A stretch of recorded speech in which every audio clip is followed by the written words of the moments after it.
Well, lots of questions kind of coming in here for the fantasy mailbag. Let's go ahead and get into it. And guys, again, if you have any questions, anything like that, throw them in the chat. Let's go ahead and chat them out here.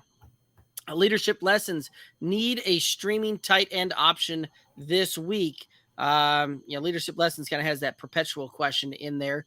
So let's go ahead and dive on into it. Who you got as a streaming tight end candidate this week? I don't know that anything has really changed from last week, right? You're looking at Conklin, you're looking at Njoku, you're looking at, Gerald Everett. If somebody kicked him back, you're deeper. You're looking at Irv Smith. You're looking at a Bobby Tonyan who got into the end zone last week for the Packers. Kind of along those lines here. So. I would, at this point, what you need to pay attention to is you need to pay attention to, the percentage of snap count that they're on the field for, right? Like we've played 4 games. We have a good sample size. So something that helps with these streaming tight ends is really understanding how much they're on the field, right? Has it been just kind of fluky where they're only on the field, 35, 40% of the time and they just happen to be catching a couple balls head their way? Or are they on the field 65, 75, even 80% of the time, Hayden Hurst, and you're able to kind of pick them up and actually have them be a viable floor option for you. So that's one thing that I'd be paying really close attention to. And you can really start paying attention to matchups now. We have a lot of data through the first 4 weeks. You can see where some of these matchups are good matchups, some of these where they're not so great. So all things to be paying attention to, and right, wrong, or indifferent. I'm picking on the teams that are subpar pass defenses, right?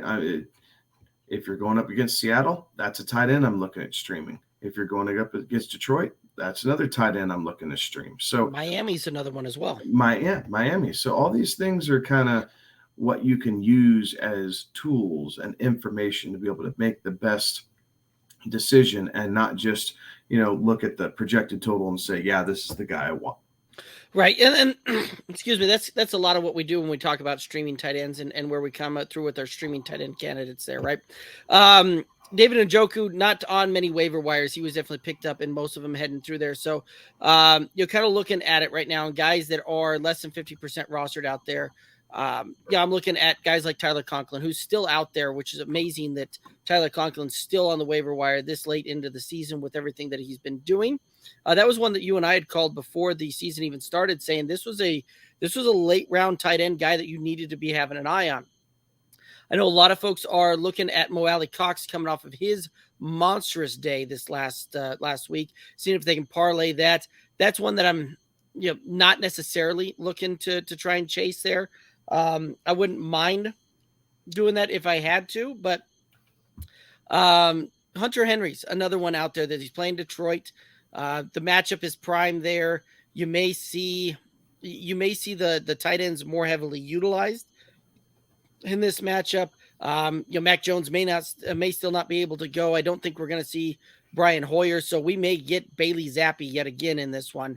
And Hayden Hurst is another one. So there's 4 streaming tight ends there that I would look at. And I would be, if it's me, I'm going to play Tyler Conklin as my streaming tight end candidate there. Any other thoughts on a streaming tight end, Kevin? No, I don't think so. Awesome. Next question in the mailbag here. Terry over on YouTube. Should I trade Aaron Jones for Waddle and Kareem Hunt?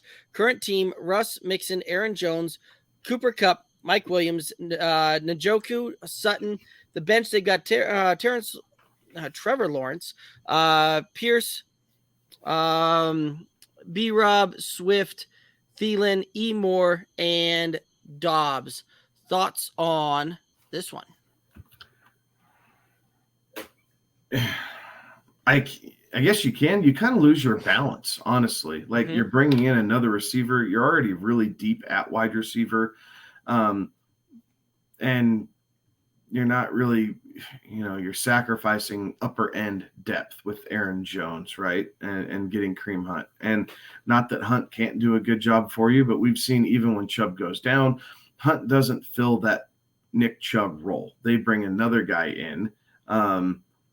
and someone else fills that role just depending on who's on the roster at the time. So I understand wanting Waddle. Pull that up for me one more time, D. Let me finish looking through that. So you have Kupp, who's really like a wide receiver and a half. You have Sutton, who's a great number 2. I don't blame you if you do it, I guess, but you need to hope that Pierce stays on this tear and Swift gets healthy again. Like, that's really what you need. So I don't blame you for wanting to do it. But I think that you're putting a lot of pressure on the running backs that you have left on your roster to really perform, to make sure that you don't sacrifice what you have at the running back area for Jalen. Oh, hell, man. As I'm looking at this, I might be backing up a little bit. So, I mean, go for it. Screw it. Go for it, right? I mean, you're running top end, right? Completely top end. Kupp, Mixon, Waddle are clearly there at the top. You'll have Sutton in your flex most weeks. Swift, when he comes back, will be a big help to go with Aaron Jones, or excuse me, with Russell, Joe Mixon, excuse me, as I read all these names at once. So, yeah, I mean, go for it. It gives you a ton of star power up top. Right, I don't mind it. Russ is one of those that I'd be looking to try and upgrade my quarterback there a little bit. Maybe, well, at this point, I guess I'm willing to see what Russ is able and capable of doing. The fact that the Broncos are going to have to change up their offensive scheme here, especially with Javonte Williams going down, Melvin Gordon's fumbling issues, and what is now the committee of Gordon, Boone, and Latavius Murray that they just signed off the Saints practice squad. So I like the fact that you're going to be able to, Swift comes back. I think you've got Mixon, Swift. You got 2 top end, 2 RB12s in there, 2 are running back 1s. Kupp and Waddle, you're probably looking at, Kupp is elite. Waddle should finish inside top 15 there. And then you can play the flex with either Mike Williams, Sutton, Pierce, Brian Robinson, depending upon how he kind of fits in there as well. I'm assuming that's who B-Rob is Brian Robinson. So I don't necessarily mind it either. I think I would probably pull the trigger and just try and, it's one of those that you lose some flexibility and you lose some depth there. But you should be able to rock that one out and keep it going there. Stack Sap over on the YouTube. Who would you draft in the 101 position if the draft was held now? I think you have to draft Saquon.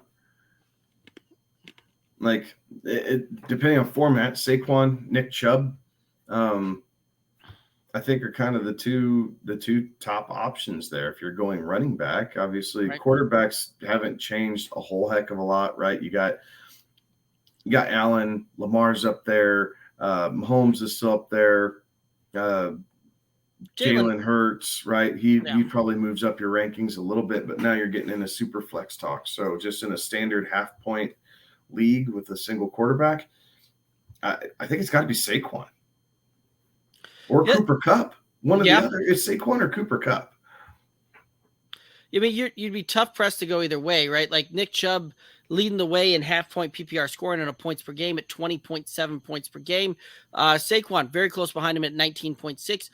Cooper Kupp is at 21.3. So if you're, the point is to go out and win games and score as many points as possible, Cooper Kupp may be the guy. And the fact that Matt Stafford isn't even trying to look at other wide receivers out there. It's literally him and Tyler Higbee. And that's it, right? Like Allen Robinson is much a forgotten guy there, but for the most part, Cooper Kupp is seeing, 14, 15, 19 targets a game in the Arizona game. Targets on 40 pass attempts. Yes. I mean, 48.5%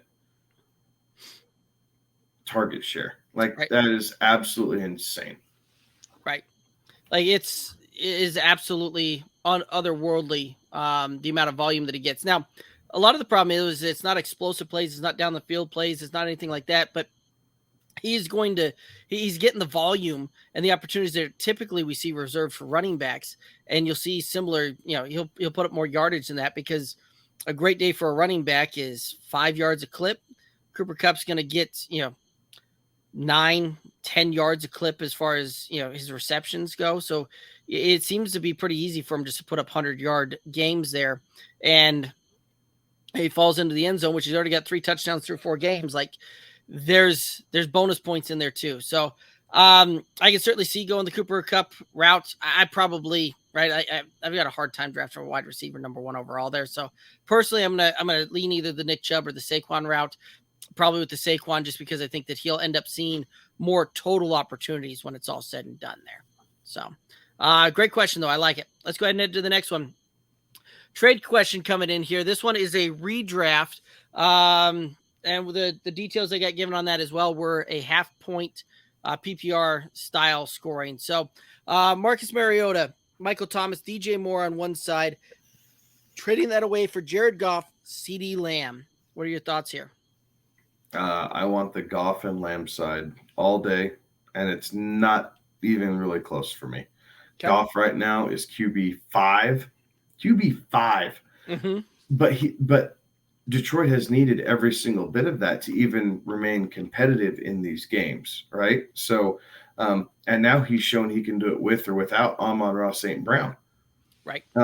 As for CeeDee Lamb, he had the down game, right? Didn't start out great against Tampa Bay, but has gotten better each week. And Cooper Rush has shown that he will continue to feed CeeDee Lamb. So I think he's sitting at wide receiver 20, I believe, on the year right now after that down week, and climbing up the ranks. Like, don't let that fool you. He is working his way quickly up to the top. He's just missing that monster game to really kind of shoot him up there. Marcus Mariota is just a jag. I mean, surely you should be able to, in a single quarterback league, you should be able to drop Mariota and pick someone else who is better. I was told it is super flex on that. It is super flex. Mm-hmm. So yeah, it's a little tougher. You're stuck with Mariota, but Michael Thomas, the toe injury, we don't know how that's going to linger, as injuries for him have seemed to linger the last couple seasons, right? Like, it's not a 1 week back on the field and done thing anymore. And as much as I like DJ Moore, I don't know that I want any part of this Carolina offense if it's not named Christian McCaffrey right now. Like, I just can't trust he's going to get anything done. Fair enough. DJ Moore coming off an 11-target game there this last week. So, finally starting to see some of the volume that we had thought was going to be his way going into the season. The question is, can that type of volume last? He'd seen primarily 6 targets, and it was 6 targets and, another 6 targets, right? Like, that was just very much the MO for that. And most of those targets weren't even necessarily catchable, but 11 targets this last week. And so, I like the volume on where it's trending. If it stays there is a different story, but I think I'm there with you.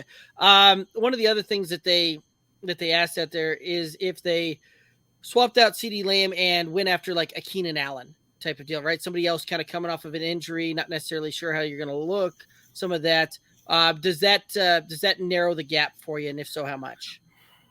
It narrows it slightly, but with this being a super flex, I think the big gap, right, is at QB, right? It's a monstrous gap at the moment. Right. By namesake, if you would have been looking at that like at the start of the season, yeah, someone probably would have done it on a flyer, like whatever, it's Goff, it's Mariota, whatever. But now we've seen how this Lions offense is going to operate, and I think it's going to take a little bit more star power to be able to try and get Goff and whatever, number 1 wide receiver that you're trying to acquire there. Fair enough. Kevin over on YouTube saying, should I drop Cousins for Goff? This is one of those that 3 weeks ago, this would have been an unfathomable question, right? Like, this was one of those that you wouldn't have even given a thought on. No, of course you're not going to drop Cousins for Goff, but like you just illustrated, Goff running QB5 on the season right now. And if you can go out and get him, right? And both Goff and Kirk Cousins have similar strength of schedule remaining on this one, right? Being inside the same division, things like that. Like they're going to see a lot of the same opponents going forward the rest of the season on this one. So strength of schedule is going to be very similar. The Vikings are, constantly kind of having this up and down thing there where the offense a little out of sync there. So whereas the Lions seem to have everything kind of humming and drumming, and they even look good at having a lot of their weapons injured. So as Goff gets more of those weapons back, like DeAndre Swift, like Amon-Ra St. Brown back, DJ Chark was also out this last game. They should be getting Jamison Williams back towards the back half here. I really like that heading down there. So the guy that's playing out of his mind well is going to be you're telling me he gets more weapons. I probably lean on the Jared Goff side on that one. What are your thoughts here? I just feel like we're due for the Goff letdown. Like that's fair. And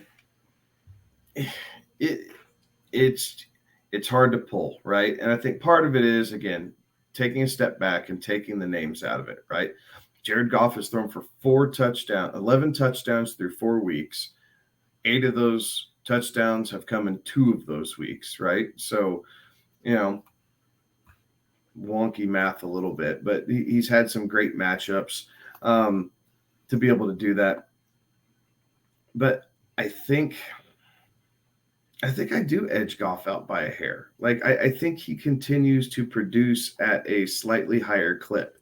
I think that's because, quite frankly, Detroit's probably going to be losing more games than Minnesota is. They're going to need that high-powered, or at least, high-volume passing offense to be able to keep up.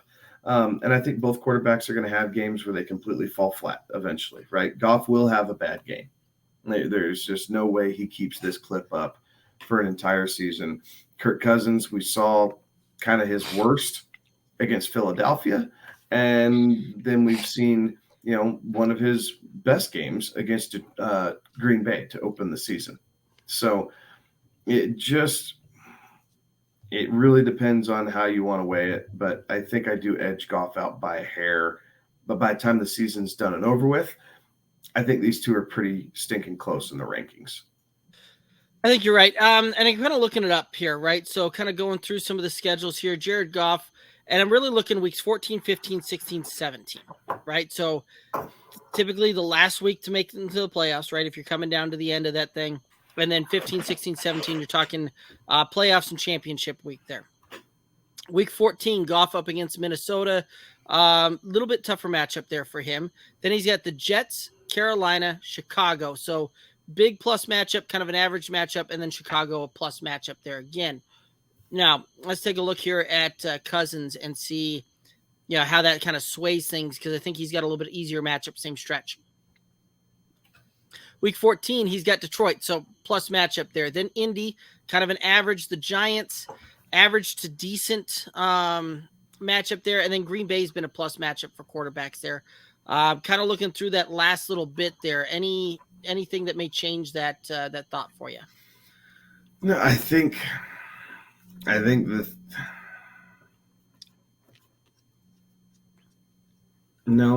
still think it's about even. It might lean towards Goff just a little bit, because Cousins does, like, again, if any of these games get moved to prime time, we know Kirk Cousins is going to suck. No, that's fair. Like, it's a pretty, arbitrary point right there, but track records have shown, right? That's the knock against him. He can't get it done when the lights are on him. Right. So, which is why I was surprised in the London game that he did it, because when you're the only game on, like that's almost like a primetime type of matchup for him. Yeah, but kicking off at 6 a.m. West Coast, like but that was like 6 p.m. In London, so yeah, it had the hallmarks of a prime time. Yeah, and I don't know. I mean, being in a fantasy championship, do you want to trust Kirk Cousins at Green Bay fighting for a playoff spot? No, I don't. Something to think about. We're 13 weeks ahead of ourselves, but I mean, something to think about a couple months down the road. Fair enough. All right, ML over on YouTube. Why is the stash Gronk in a 12-team, 20-man roster, tight end premium league? I mean, when you've got that kind of depth, if you can if you can wiggle a spot, you can. I'm not going to do it. And he goes on to say that Brate's banged up. Brady looks upset. Tampa, 2 losses in a row. Brady probably going to call Gronk soon. I bet you Brady's already called Gronk more than once before the season even started and trying to get him to come back. Gronk has said more than once throughout that he's not going to. So I'm probably not going to waste a roster spot on that one. Just from the standpoint, I don't know that we're going to necessarily see him back, but I can understand the thought and the want to do that. Kind of depends too on how big the tight end premium is. Yeah, I do agree with you here. The thought process, I understand. So the thought process is not crazy, and you're not off base, right? Brady is upset, but Tampa Bay is continuing to get healthier, right? We got to wait to see what comes back from Godwin and kind of see how some of that shakes out. Micah Evans still looks really good. The offensive line is continuing to get better.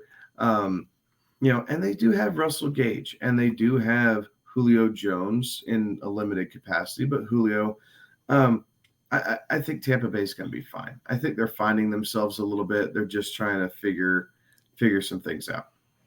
And he is saying that it's a 1.5 point for tight end, 1 point, for that premium. So it's getting an extra half point for the tight end position there. No, I'm not going to waste the roster spot on that one. If Gronk does come back, he's not going to be a PPR guy anyway. He's just going to be a touchdown guy. Right. And then that's the only reason that I could see him potentially come back there was the fact that, wasn't it that Kelsey just passed his total touchdown mark this last week in there? Like that could be something that I think might career receptions. It was receptions. You're right.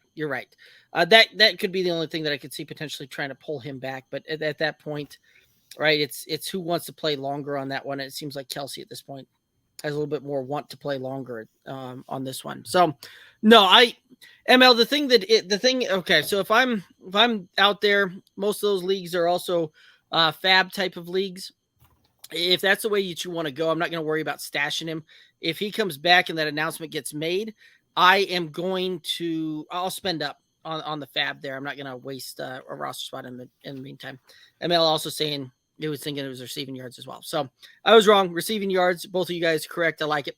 Jamie over on YouTube, Latavius Murray over Boone. Boone can't pass protect, but Latavius Murray is a dinosaur, 32 years old. Funny enough, Kevin, you and I were talking about this before we even came on air.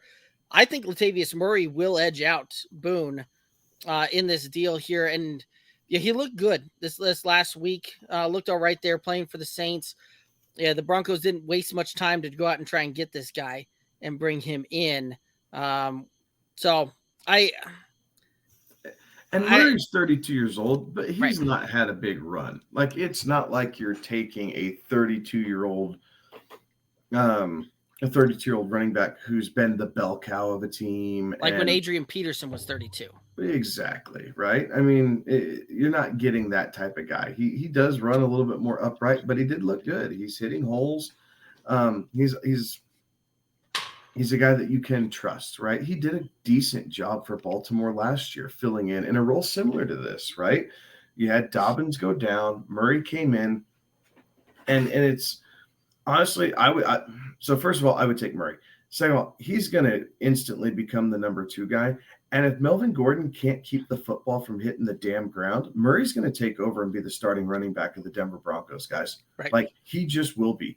And it's going to be completely on Melvin Gordon to decide whether that happens or not. But he's got to hold on to the football. The Nathaniel Hackett and the Broncos are done with the fumbles. And it's only going to take one more. And then Murray's going to be the bell cow. Like, he will be the absolute bell cow for the Broncos.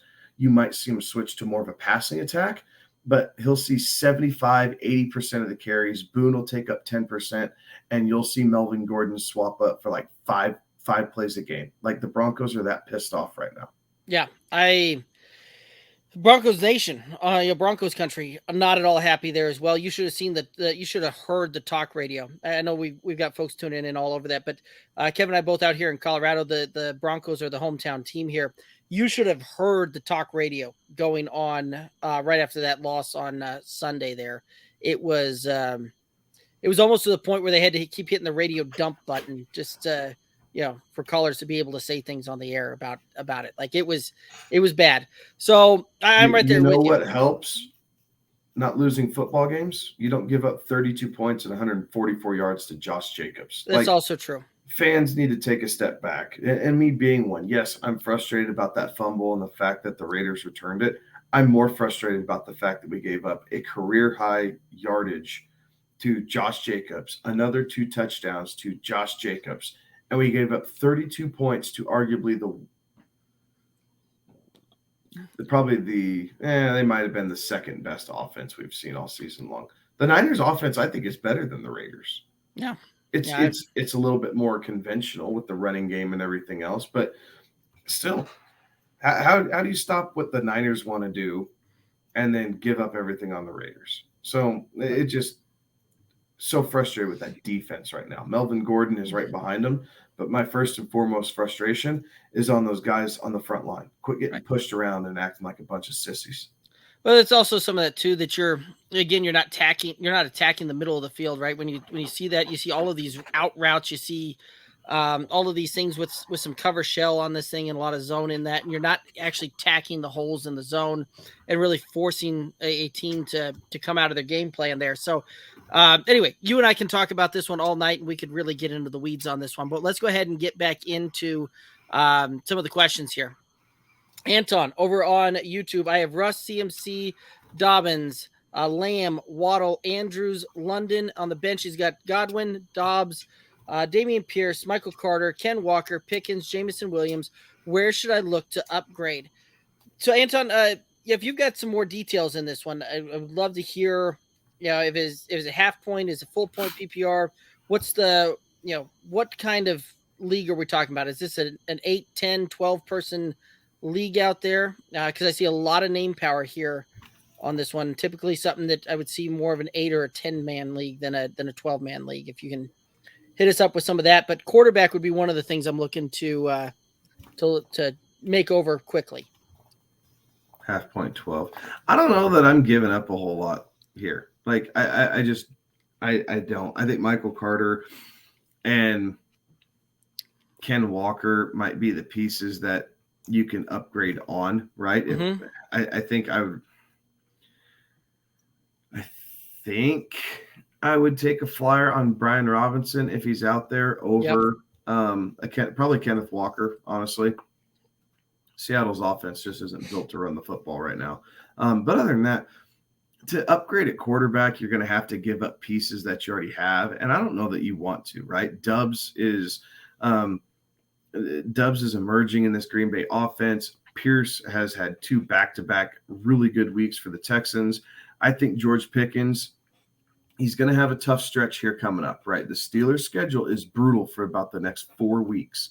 So you're going to have to deal with that. But as he learns and develops, I think come the back end of the season, you're really going to like having George Pickens on your team and being able to use him as a possible flex option. Mm-hmm. Lamb and Waddle is a great receiving combo, and Andrews is the best tight end. So I don't know that I'm looking to change a whole lot. I think I'm riding with this roster until something is brought to me that is just so damn good I can't say no.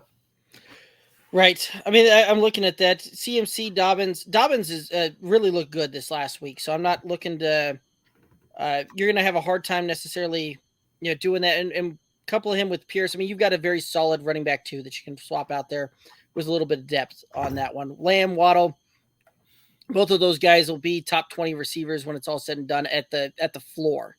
Andrews top end. London, we're seeing some up and down games there, things like that. But Godwin, as he continues to get healthy, also did that too. So I think you've got some incredible Dobbs depth. And Pierce, he's got plenty of stuff to do at the flex. Yeah, I mean, it's one of those that I'm just looking at this. The only thing that all across the starting lineup, right? Andrews said it, forget it. Lamb, Waddle both said it and forget it. CMC said it and forget it. Dobbins, you could flop him and Pierce out depending upon the matchup, but I don't know that you're going to go out there and get much better unless you give up some big pieces on that. Same thing with Russ. And actually, at this point, I'm okay with Russ. I want to see what the Broncos offense is going to have to do here, because as we just kind of discussed there, they're they're probably going to have to pass the ball here more so than run the ball. So it could be very interesting how that one comes out. Eventually, you're going to have to move through a guy to get up if Andrews for his bye week, right? So eventually, you're going to have to make a move. I'd tell you Jameson Williams. Like, right. I know that he's another piece, but even after he comes back, he's going to be so far behind the learning curve. If this is a redraft league, I just don't see any value for Williams this season because you're not going to trust him in a playoff game. And that's where he would pop if he's going to pop this year. And you're not going to trust him in the fantasy playoffs just to kind of trot him out there. Like, I don't think he's going to walk in and instantly supplant St. Brown. Like, I think St. Brown is clearly the number one guy in this offense. Right. As far as the passing attack goes. So Williams is probably the guy I would drop and look at, if you want something, a little bit more.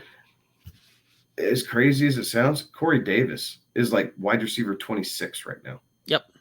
And like, Zach Wilson crazy. Looks for him. Yeah. And Zach Wilson's been looking for him. We saw that this past week. So Corey Davis is an option. Michael Gallup coming back is you already have Lamb though, right? So I know that you don't want to go both, so you don't have to do that. But or even a backup, getting if there's a tight end worth having on your roster, like even just to look at Andrew's bye week, right? And if you see one of the tight ends that's sitting there that just has a really really good matchup for the bye week of Mark Andrews. Pick him up now and drop Williams. You can get Williams back. Yeah. Tyler Conklin could still be out there on the waiver wires, and that would be a decent move there. All right. I like it. Anton, thanks for the question. Let's go ahead and head over to ML. Any thoughts on Denver trading for a guy like Hunt, Dearness Johnson, or maybe go deeper with somebody like a Ronald Jones? I don't know that you're necessarily going to see a Ronald Jones thing done there. I don't know that the Broncos are going to go up and give up the draft capital or the capital to go out and get Kareem Hunt or Dearness Johnson, because I don't think that the Browns are going to give up either one of those guys lightly. No. And they're already a little bit strapped as far as draft capital goes because the Russ deal, I think their scouting department is hammering practice squad guys right now. Right. And seeing who else is a possible option in case Melvin Gordon continues to have the case of the dropsies. Right. I like it. Guys, again, if you have any questions, anything, throw them in the chat. Let's go ahead and talk about them. Hit up a trade question. This one was a dynasty question that came in. Kyle Pitts and a 2023 second for Mark Andrews and a 2023 first. The second is most likely to be a tail end of the second. The first is most likely to be an early to mid first. Thoughts on this one?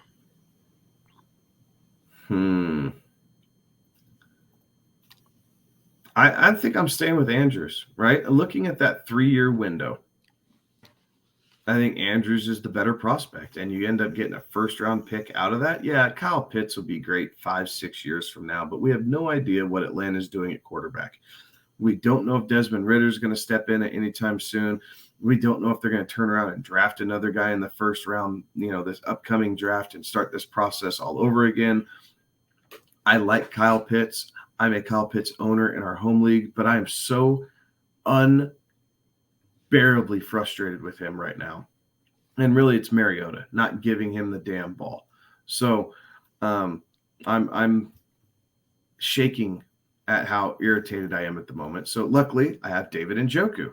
So guess who I'm playing this week? I'm not dealing with Kyle Pitts anymore after last week. This one catch on 3 targets, 1 catch on 4 targets nonsense is for the birds. So if I get an offer that I like and feel like make my team better in redraft leagues, I'm moving off of Kyle Pitts. If someone really wants that name on their roster, go for it. Dynasty leagues like this, you're playing a 3-year window at all times. And the best 3-year window is Mark Andrews in that first. Right. Well, and Mark Andrews is only 27 years old, so it's not like that, he's an expiring asset, anything like that. We typically see tight ends play very, very high level, when they're at the elite level there, like a Mark Andrews, like a Travis Kelce, Gronk, all of these guys, right? They have a tendency to play well into their 30s, into their early to even mid 30s in some cases there. But you look at it like Travis Kelce, 32 years old, Zach Ertz kind of in that same window there. If Gronk came back, he would also be kind of in that 32, 33-year window there too. So Mark Andrews realistically probably even has a 5-year window, 4-year window before you even, really want to think about flipping him and moving him. This 2023 draft class is incredibly deep, and it's got a lot of top end talent on it as well. So I would much rather have that first and Andrews in there as well, than worry about what in the world the Falcons are going to decide to do next year. Because you're right, they're most likely going to be bringing in a quarterback there. They're most likely going to be doing some other things with the high draft capital that they're going to have, and still surprises me to no end that you now have a wide receiver that you drafted as a top 10 guy. You've got a tight end that you drafted as a top 5 pick in the actual NFL draft, and you're not throwing the ball at all. Like 19 targets. Come on. I'll go ahead and hit up this question. Can Deion Jackson be a deep league target throw this week with Taylor out? That is a deep shot there. Yeah. I mean, deep. They've kind of come out and said Philip Lindsay's going to have first crack at some of that. Obviously, Nahim Heinz, we'll see some catches out of the backfield, but he's not a thumper. So deep-ish, yeah, if Taylor doesn't go. But, man, I'd hate to put him in a flex. I think I could find a better flex play, right? Unless you are really banking on the fact that, your team is completely overmatched and you just need home run plays. Then yeah, go for it. Yeah, this is one of those that I see Deion Jackson coming in as the third running back on the depth chart on Thursday if Taylor misses. So I'm not looking to play him and wouldn't feel comfortable even throwing him in a flex, even in a deep league like that, even in like a super deep dynasty league where there's probably not much on the waiver wire. I would feel like there's probably something else that I've either got on my bench that I could play that I would rather do. There's probably something else that I could find on my roster there as well. Like the only way that makes sense to me is if you're in like a 20-person plus type of league with 15, 20 roster spot type of things, like to the point where you've got nothing out there on the waiver wire to try and go dart throw. But even then, I feel like I'd have something else on my bench or something else that I could pick up to play there. So I wouldn't do it, Jamie. I wouldn't have the fortitude, I think is the word that I'm looking for to be able to pull that one off there. Any other thoughts on that one? All right, Jamie, asking Albert O is now droppable in all leagues. I would agree with that. So is Dulcich a stash? I don't know. Personally, I don't know that I would stash Dulcich just from the standpoint that the Broncos seem very happy running out 3 and 4 tight ends a game to take snaps and play that one. And I don't know that Dulcich ultimately changes that much this season. I'm going to tell you no, just because I don't believe in stashing tight ends. True. Like I'll stash running backs, I'll stash receivers. I might even stash a quarterback, but I'm just not buying into the stashing of tight ends. There's so many of them are hit and miss, right? Yes, we've had some nice beginnings of the season from Everett and Conklin and Njoku and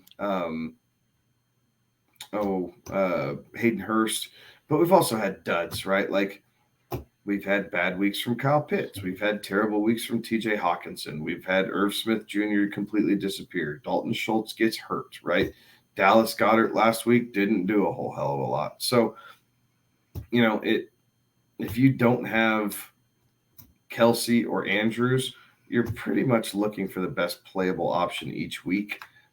So I don't know that I'm wasting a roster spot on a guy that coming into the season, I thought would supplant Albert O as kind of the number one tight end. But seeing how Nathaniel Hackett's running this offense now through 4 weeks, I'm not convinced that Dulcich is going to be on the field enough to truly make a fantasy impact. Like I think that might be coming later as he develops a bit more. Right. And tight ends typically take that 2 to 3 year window to come in and develop and get used to, the NFL game at that level and being able to pick up both the run blocking schemes, pass blocking schemes, and the tight end. There's just a lot, the receiving work there as well. Just a ton to learn at that position. Now, Jamie, if you're talking for a dynasty deal, sure. I'm gonna be putting Dulcich on there for a dynasty, but redraft, no, there's zero chance that I'm going to stash him. But I love that question. Thank you. Let's go ahead and head on over to the Pine and the Shine here. And let's go ahead and start with the Pines here. And for those of you out there that first time tuning in, the Pine, the Shine, this is where we go through and we call for who we would not be starting, who we think is going to have a standout. So let's go ahead and head on over to the chat, see some more questions coming in here. Satober 24, good to see you back in the chat there, Satober, saying who would you start? Any ads, any drops for the waiver ads, and the roster gives Herbert, Cook, Pierce, Hollywood, Jefferson, Higbee, Jamal Williams, Carlson, the Packers D. On the bench he has Russ, Christian Kirk, Schultz, Gibson, Stevenson, Devonta Smith.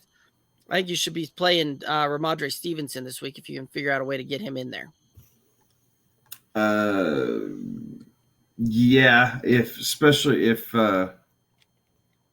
Swift goes, definitely. Yes. You're putting Stevenson in against the Lions. If not,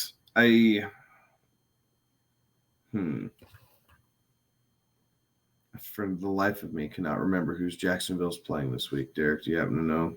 I can find out for us real quick. It escaped my mind here as well. Anyway, Christian Kirk's probably another option there for a flex play. Other than that, I really like your roster. I don't know that I'd make any changes. I definitely don't think I'd make any changes for guys that are left on the waiver wire heap here at the moment. So I think that Houston is who Jacksonville plays. Yeah, so you could throw Christian Kirk in there and feel pretty damn good about that flex play as well. Right. And honestly, Kirk might have the safest floor of the three of them, as well as Jamal Williams has been playing. So that's kind of the thing. I like the Packers D. I like him here for the next couple of weeks. This matchup against the Giants in London. They don't know who's playing quarterback yet. They don't have anybody to throw the ball to. The only thing the Packers have to focus on is Saquon Barkley. We'll see if they're able to do it, but I don't expect a high point total in that game. So I think the Packers defense is a smash play for you there too. Yeah, I would agree. I really liked what you've got here with, Herbert's a smash, Cook's a smash, Pierce. And Devonta Smith against the Cardinals. I like this roster up and down. I really, really do. So I even like the bench on this one. Like there's normally something on the bench that I can pick apart, and I'm having a tough time doing it. So Satober, I'd probably stand pat as far as that one goes. I think you've got a phenomenal roster here, and Kevin kind of already mentioned some of the things that you could play with, and you could look at your matchup and whether you need more floor play, more ceiling play, things like that for your flex. But I really like the roster as it currently sits, and with the information we've got at the moment as far as who's going to be out there, who's not going to be out there. So I would just stand pat on that one if it was me. Giovanni Video over on YouTube. What defense do you think will get me the most points this week? Packers, Jaguars, possibly. San Francisco, but there's zero chance they're out there for you. Yeah, exactly. So, well, I just picked up San Francisco defense in the home league last week. That's true. I mean, so I guess it's possible. But, yeah, I mean, I think those are kind of the three top ones that kind of come to mind.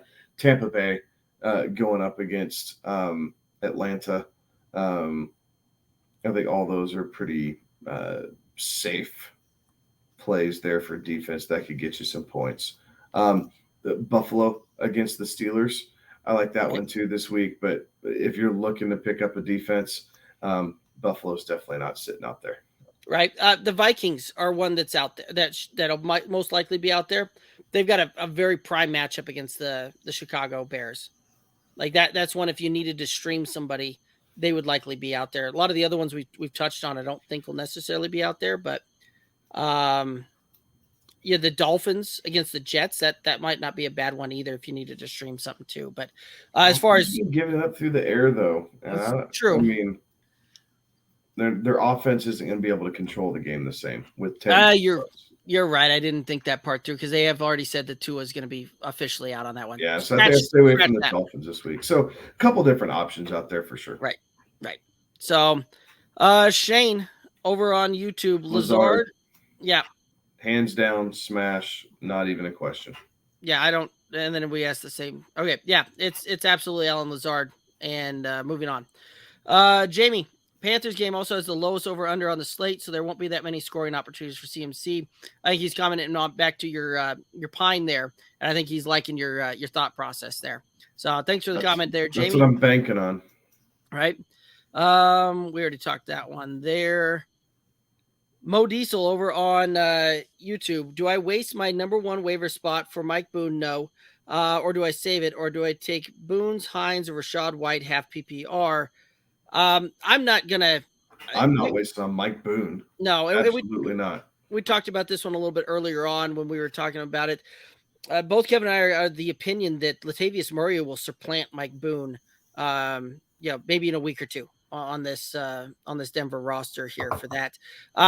Nahim Heinz, I'm not a big fan of that one. Yes, he's the big name everybody's rushing out to try and get in a lot of leagues. However, the problem you've got with Heinz is that he's not going to take. So if Jonathan Taylor misses, Nahim Heinz probably sees a little bit more passing work to it. You may see a couple more rush attempts there, but Philip Lindsay, I think, is going to get a fair bit of run on that one. And you're going to see the Jonathan Taylor role kind of divvied up pretty equally between those two to the point where, 15 opportunities at the most for those guys.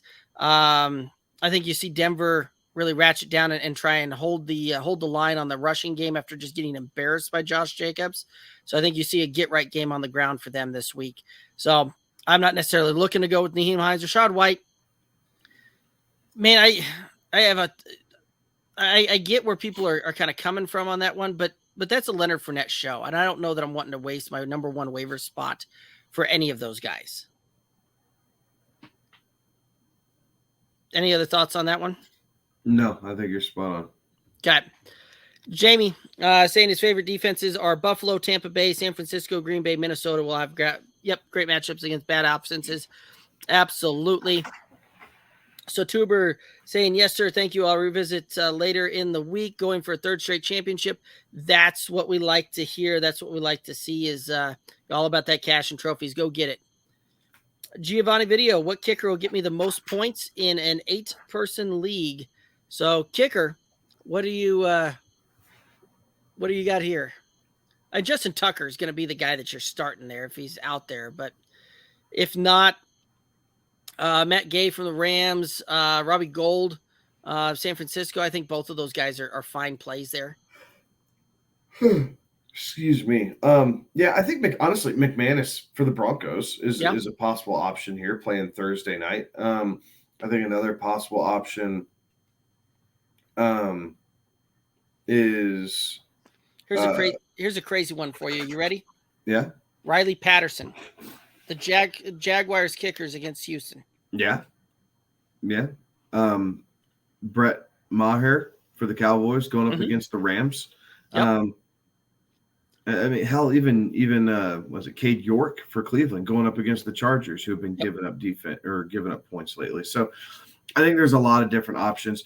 Kickers are so hard to gauge, right? Like we look at it, we think one thing might happen, but as soon as there's a weird turnover or game script is slightly off from what we think it is, kicker's value goes up and down, and there's no true way of telling whether one guy's going to have 2 extra points and 1 field goal or 2 field goals and 1 extra point. Like we think these things are going to happen, but kickers are also closely projected. They're a dime a dozen, and I'm hoping your matchup doesn't come down to a kicker because that sucks. Yeah. Absolutely. Jamie saying kicker streaming usually look at the highest over unders for the games. That's another great way to look at that as well, right? The folks out to Vegas typically do a very good job as far as projecting some of those things and getting an idea of which one will be a high scoring affair. And when in doubt, take a guy that has the opportunity for points. Terry likes Matt Gay for the kicker this week, and Jamie saying Sokup could be on the waiver wire. Yeah, he very well could. That Tampa Bay Atlanta game.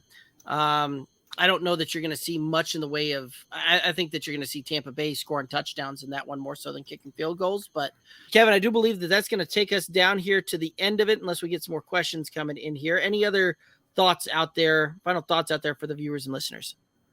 Just continue to keep an eye on the waiver wire. Continue to keep an eye and be open-minded for trades. Right. This is we want to tweak. We want to tinker a little bit. We're not looking to reinvent the wheel. And if it doesn't make sense, then just don't do it. I like that one. I like that one a lot. So, guys, that's going to do it for us. Hit us up on the socials, Twitter, Instagram, Facebook, TikTok, at Good Old Boys FF. Again, one of the best ways to support this independent podcast, head over to the YouTube channel. Click the subscribe button. That is the best way to help support this independent show. So, let's go ahead and we're going to call that a night here. If you guys have any questions, you know where to find us, know where to hit us up. Happy to interact and happy to help answer any of those questions for you. He's Kevin. I'm Derek. Have a good one. Be safe.